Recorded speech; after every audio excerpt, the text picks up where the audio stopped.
الحمد لله وحده والصلاة والسلام على من لا نبي بعده أما بعد فأعوذ بالله من الشيطان الرجيم بسم الله الرحمن الرحيم وما من دابة في الأرض ولا طائر يطير بجناحيه إلا أمثالكم ما فرطنا في الكتاب من شيء ثم إلى ربهم يحشرون وما من دابة في الأرض اور نہیں ہے کوئی زمین میں چلنے والا جانور ولا طائر يطير بجناحيه اور نہ کوئی اڑنے والا پرندہ جو اپنے دو پروں کے ساتھ اڑتا ہے الا امثالکم مگر وہ تمہاری طرح امتیں ہیں ما فرطنا فی الکتاب من شیء اللہ رب العالمین نے کسی قسم کی کوئی کمی نہیں چھوڑی کتاب میں ثم الی ربہم یحشرون پھر وہ سب اپنے رب کی طرف جمع کیے جائیں گے لوٹائے جائیں گے۔ اس آیات مبارکہ میں اللہ رب العالمین نے اس چیز کا ذکر بیان فرمایا کہ پوری دنیا کے اندر دنیا کا ذرہ ذرہ سب اللہ رب العالمین کا محتاج ہے۔ جس طرح اللہ رب العالمین کی انسان مخلوق ہے اسی طریقے سے وہ چوپائے جو زمین میں چار ٹانگوں کے ساتھ چلتے ہیں یا پھر آسمان میں دو پروں کے ساتھ اڑتے ہیں وہ بھی رب تعالیٰ کی مخلوق ہے، اور فرمایا کہ یہ بھی تمہاری طرح امتیں ہیں اور اللہ رب العالمین انہیں روز قیامت جمع کرے گا جس طرح تمہیں جمع کرے گا، اور اللہ رب العالمین ہر ایک کو اس کا جو اس نے عمل کیا اس کو اس کا بدلہ دے گا۔ رسول اللہ صلی اللہ علیہ وسلم کی حدیث سے آپ علیہ السلام نے فرمایا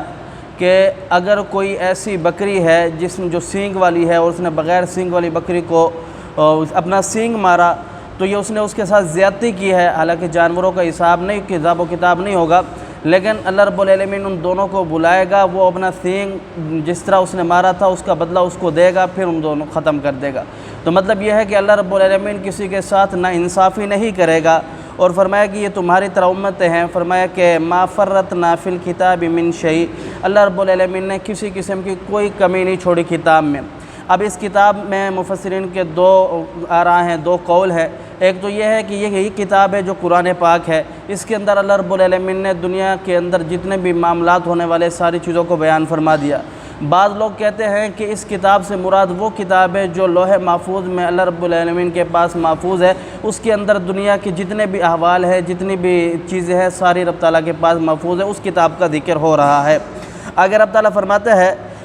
ثم الی ربہم یحشرون، پھر وہ اپنے رب کی طرف جمع کیے جائیں گے، یعنی ہوا جتنے بھی رب تعالیٰ کے مخلوقات ہیں ان کو سب کو اللہ رب العالمین کو جواب دہ ہیں۔ ہوا بھی اللہ کی مخلوق ہے، یہ اللہ رب العالمین کے تابع ہے، اللہ رب العالمین کو جواب دہ ہے۔ سورج بھی اللہ رب العالمین کی مخلوق ہے، اللہ رب العالمین کے تابع ہے، اللہ رب العالمین کو جواب دے، جس طرح اللہ چاہے اسے نکال دے۔ اس طریقے چاند ہے، ستارے ہیں، یہ زمین ہے، پہاڑ ہیں، پرندے ہیں، جانور ہیں، جتنی بھی مخلوقات ہے یہ رب تعالیٰ کی مخلوق ہے، اللہ رب العالمین کو جواب دے اور اللہ رب العالمین ان سے حساب و کتاب لیتا ہے۔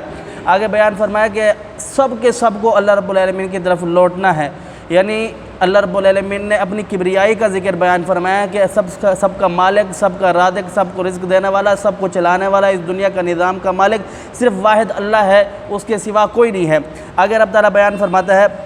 والذین کذبوا بآیاتنا صم بکم فی الظلمات، وہ لوگ جو اللہ رب العالمین کی آیات کو جھٹلاتے ہیں وہ گونگے اور بہرے ہیں۔ اصل بیان کرنا یہ مقصود تھا۔ آگے بیان فرماتا ہے کہ من یشاء اللہ یضللہ، اللہ جسے چاہے ذلیل کر دے، گمراہ کر دے،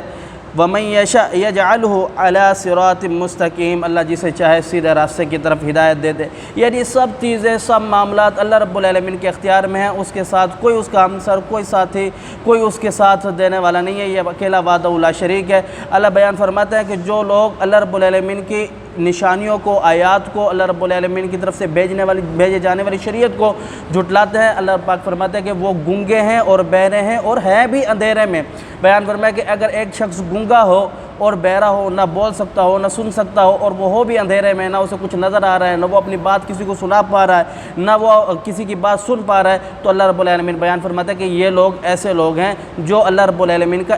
آیات کا انکار کرتے ہیں، اللہ رب العالمین کی نشانیوں کا انکار کرتے ہیں۔ پیچھے اللہ رب العالمین نے بیان فرمایا کہ پوری کی پوری دنیا کا نظام اللہ رب العالمین کے ہاتھ میں۔ یہاں اللہ رب العالمین نے ان کی مذمت بیان فرمایا اور بیان فرمایا کہ تم لوگوں نے بھی عنقریب اللہ رب العالمین کے پاس آنا ہے، یہ نہ سمجھے کہ آپ جو کر رہے ہیں دین اسلام کو نہیں مانا، آپ نے اپنی مرضی کر لی، ایسا نہیں ہے۔ آگے رب تعالیٰ بیان فرماتا ہے وَمَن يَشَأْ يَجْعَلْهُ عَلَى صِرَاطٍ مُسْتَقِيمٍ، اللہ یہ کہ کوئی شخص اگر